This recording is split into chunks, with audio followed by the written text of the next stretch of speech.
What's up, world? It's Coach Banta again with day two, which is a Tuesday typically, obviously, week four.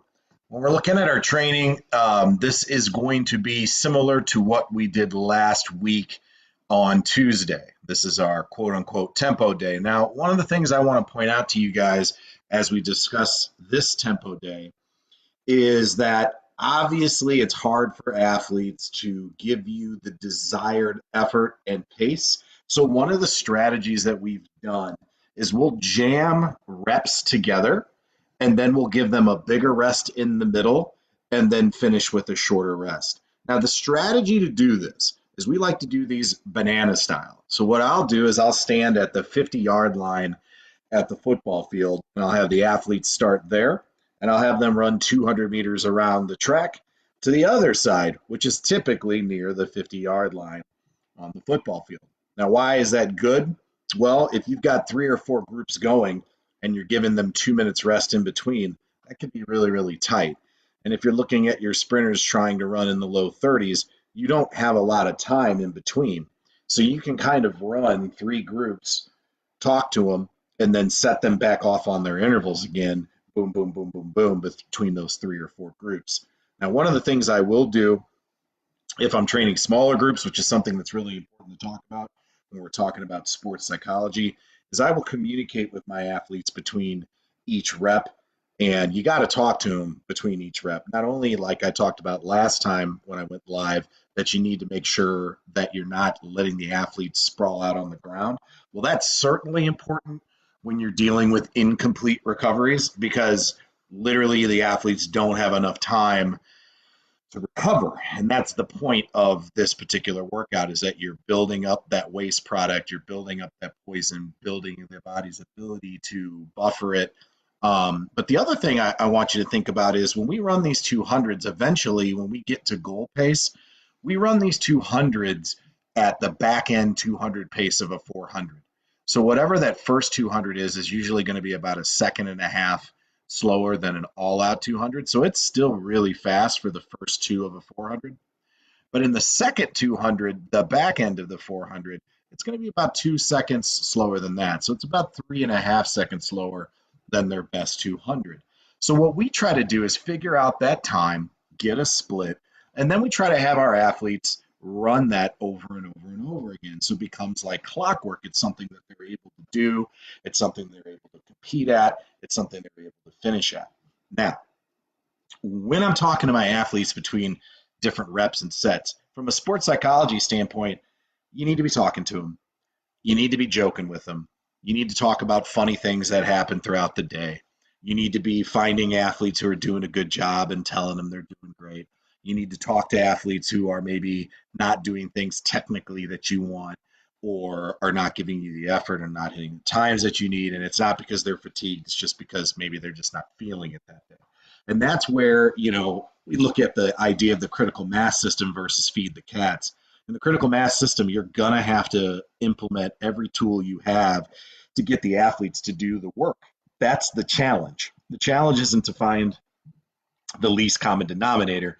The challenge is to raise everybody up to the standard that you want them at and hold them all accountable and make them do it and make them not necessarily happy to do it, but to understand the purpose of the workout, which is some of the stuff I might explain in between reps.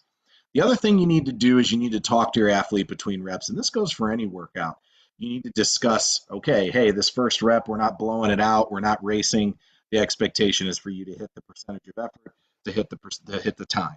And that doesn't matter if you're running a flying 10 or you're running a 450. That has to happen because it will blow up the workout.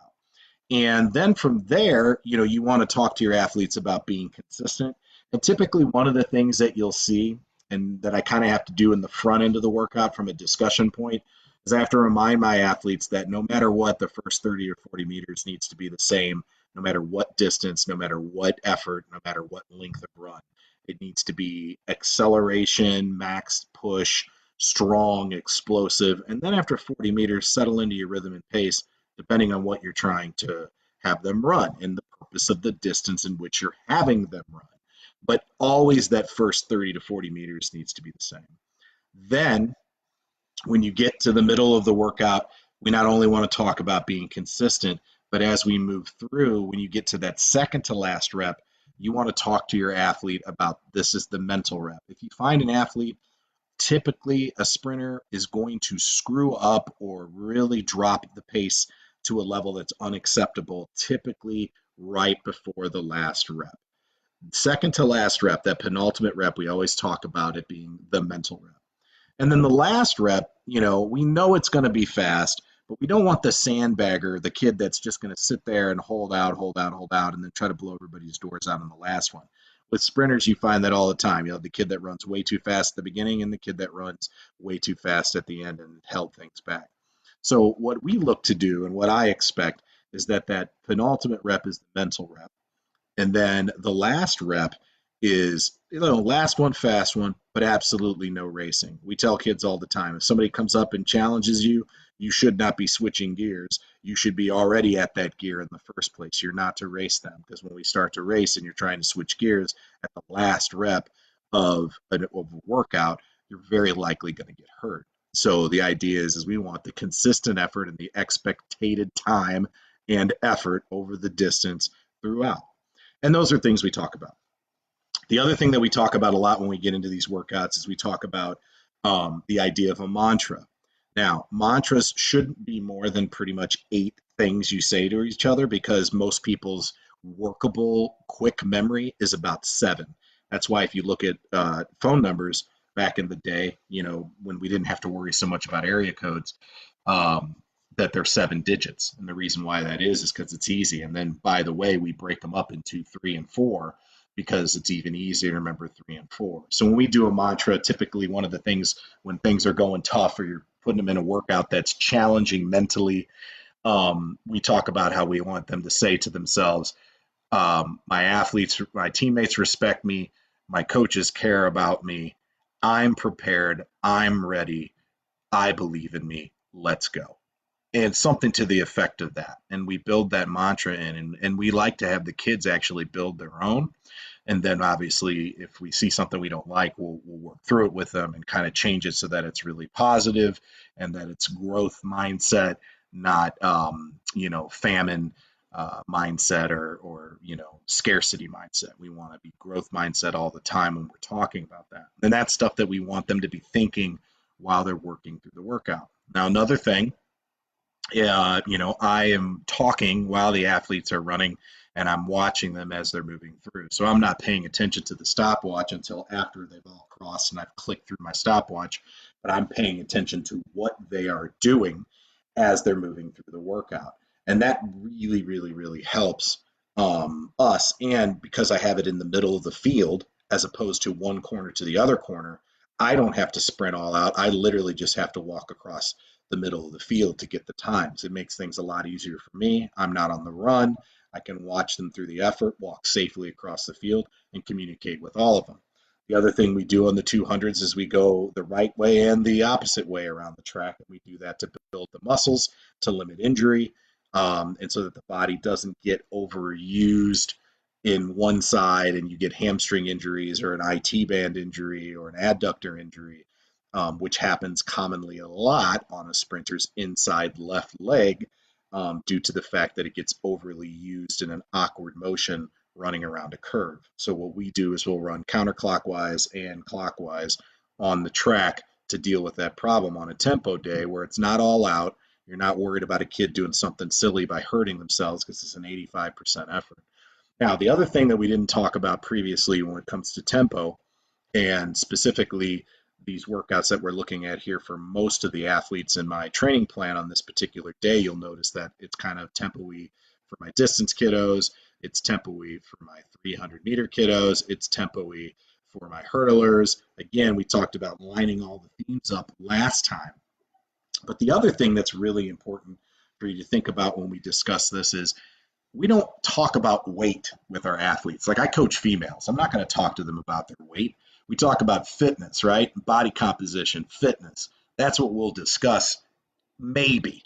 But one of the ways that an athlete that's a sprinter or a big, powerful person can get into shape is through some of this tempo work. And you hear get into shape. We're talking about work capacity. But also, while they're doing some of this work capacity, you are stimulating their system aerobically as well, even though the goal is to make them faster or to buffer lactate or to train them to be able to repeat, that comeback pace in a 400. All these things can be done through tempo, which is really neat when you can think about just by, tweaking a pace here or tweaking your recovery here can really make a big difference in terms of what you're doing training wise. But the thing that I want you guys to think about is how that also means that these athletes are going to get more fit in terms of body composition.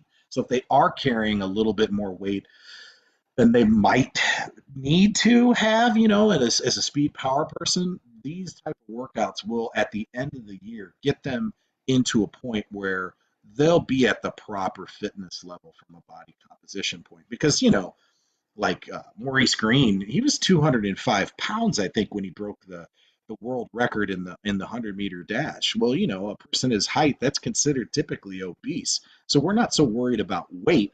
We're worried about how fit we look and how fast our times are and how comfortable we are in our clothes and how far our throws and our jumps go, all that kind of stuff. But we all know that like being at a certain body composition for each athlete, depending on their, morphic setup, is going to be the best for them. And this is a way that can taken care of for the athlete over the course of a season without having to do anything particular to attack it. Like you never, ever, ever want your sprinters doing, this type of workout down here. That doesn't fit them. That doesn't serve a purpose. But this still facilitates some of the stuff you would do for a distance runner for their particular distance. Because remember, training has consequences. In the event you want to be good at is the event you want to train at, right?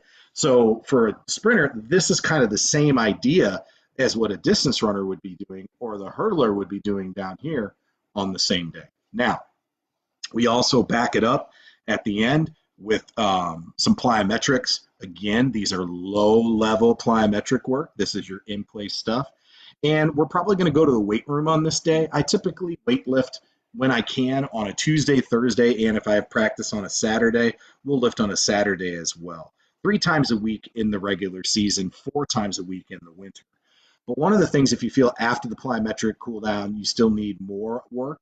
And remember, with the ALTIS people who I'm going to show you here in a moment, they call this rudiment, and they use this as their cool down. They won't even do this. But sometimes your athletes that are distance runners might feel like they need a little bit more of a shakeout, or your hurdlers still feel a little stiff. And this is just kind of a way to grease the wheels and the gears, if you will, at the end of a workout if they need it. But obviously, this is quite substantial. And then lifting also, as we've discussed before, is a cool down. I mean, you're forcing blood into muscles and restricting blood and pushing tissue and all that kind of stuff. Weightlifting actually is a really, really great regenerative activity. Everybody always thinks of weightlifting as being destructive, but in actuality, it can help improve recovery and fitness and hormonally, especially for women, it spikes their human growth hormone.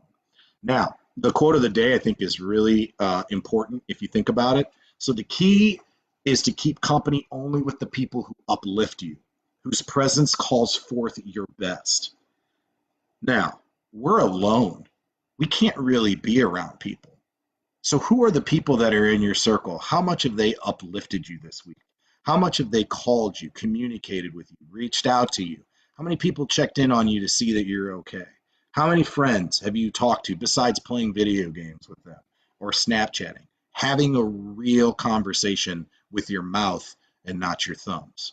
I challenge you to do that this week, either tomorrow or the next day, and make sure that you're still interacting. I mean, with this situation that we're in, where we're stuck at home and we can't really get out and about and do much, we're kind of homebound. You are probably at this point starting to realize how important your relationships are with your friends and how that human interaction beyond the black glass is really, really important. Now, switching gears. If we look at ALTIS, I mentioned Dan Path today, so I want to talk about their organization. If you're wanting to do some deep dives into some training, they have tons and tons of free resources, digital education. They've got hours and hours of film. They've got all sorts of different courses. And the price, I mean, you just can't beat the price. It's unbelievable how much stuff they have in there. I've been blessed to actually have an opportunity to speak both on their podcast and to do a presentation down there. And I got to do the apprentice coaches program, which is basically you get to spend a week with them, which is obviously going to be on hiatus right now because of the situation that we're in. But next year, as of today, will be the Olympic year in 2021. So they've got that program going through, and you'll have an opportunity to be around a whole lot of elite Olympic medalists and trainers. But more importantly, they have free resources and they have a ton of education. So if there's an event, I mean, we're stuck at home, right, guys? So if you want to learn more about your event, one of the things that's always really kind of been important to me is people tell me that I really respect. You need to have a PhD in your event. You need to know who are the best people, who are the best coaches, what are they doing, what's their training like, how did they prepare, how did they attack things psychologically, what was their mental setup. We like to do at Parkway Central a thing called the 24-hour taper, where we will literally have something positive for our athletes to do every hour before a major competition. Another sports psychology thing that we'll do is we'll do like a gratitude bomb, where we have a kid write a letter to a person that's really important in their life that they've never really told how much they appreciate them, and share that letter with them. And if possible, have them actually read it to the person to their face. The love and connection that will be developed through that and the intensity through that is really, really powerful. And the 24-hour taper, the idea about that is instead of having all that energy be focused on nerves and worrying, having you be distracted in an organized way, being filled with positive stuff. So like the idea of the 24-hour taper is like maybe hour 3, you would listen to a comedian. Hour, 7, you'd read your favorite poet. Right before you go to bed, you have your plan that kind of helps you go to sleep and relax. These are things that if you plan it out, it will help you be a little bit more organized and take away the fear of the unknowns and put your mind in such a good place. We're trying to taper them psychologically to have this really powerful, positive confidence peak. Now, ALTIS wouldn't be ALTIS if it wasn't for this coach known as Dan Path. Dan Path, to me, is probably the best coach in the world of track and field. Not only has he coached world record holders and multiple gold medalists, he's done it in all of the events in track and field pretty much. He's had a world-class athlete in especially all of the technical events, from sprints to jumps to throws to pole vault. He's coached world record holders, national record holders, and Olympic champions. He is the very, very best at what he does. So if there's somebody you want to do a deep dive in while we're kind of stuck at home without a lot of options, I would just consume every little bit of information you can get from Coach Beth. Well, guys, that's really all I have this night tonight. If you have any questions about what we're doing, everything else we've already kind of discussed because we haven't moved through a different phase yet. But again, if you're doing these workouts at home, you can do them on the road. You can do them in your driveway. You can do them in your yard. Alter them appropriately. If you're an aerobic athlete, obviously you could do this on a bike or a treadmill or a row machine. There's things that you guys can do. With that being said, if you got any questions, comments, or concerns, or anything you want me to talk about soon instead of just these workouts that we're going through weekly, let me know. I'm here for you guys. This is a really important thing for me. If you've got any other things you want to know about, I've got a lot of stuff on my YouTube page as well, Phantasmo 1978. And for my track kids, I'll be seeing a lot more of you, or talking to a lot more of you, because we're going to start our e-learning tomorrow. So it'll be nice to get back to kind of the educational thing too, even if it's through the computer. All right, guys, I love you.